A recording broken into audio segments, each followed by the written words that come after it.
So now we are going to this blue grave, which is the famous grave of Rabbi Shalom Muyal.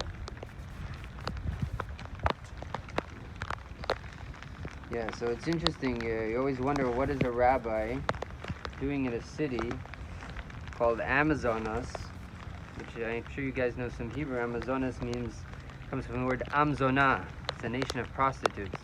So what's a rabbi being sent to a nation of prostitutes? So he came here to do what we do, to help the Jews come back. But his wife, we always try to figure out what happened to his wife. He basically came here without his wife because his wife was pregnant with the third child when the rabbi told him to leave. So she waited. She didn't hear back from him for 8 years. 2 years later he passed away, but she didn't know. She eventually remarried, and their descendants that live in France today.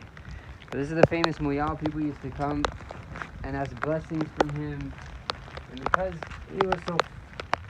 people realized that he was an important figure, so they used to come pray here after he passed away, and they put these placas. These are all put on by non-Jews that came to the site to pray, and their prayers were successful, and they decided to say thank you, thank you, thank you. That what I asked for was reached. Their way of saying thank you was putting the placas? Yeah, they say gracias alcanzado, like thank you that I got what I asked for. So, And who were the people that he came to find? A group of Moroccan Jews that came? yeah. And when did the Jews first start coming? In the 1800s?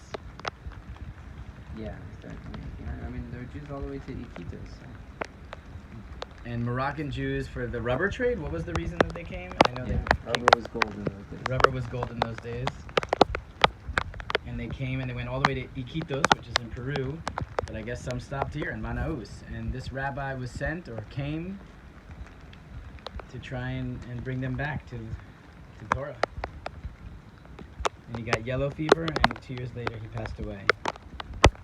And the Jewish community living here made sure he got this grave site here, right? Well, yeah, this is the non-Jewish cemetery. At the time, there wasn't a Chaver Kedusha.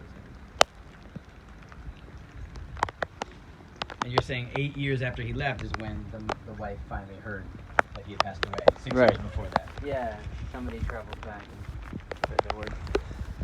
So people still come, and they leave pieces of paper with wishes, Yeah, hopes, desires, prayers.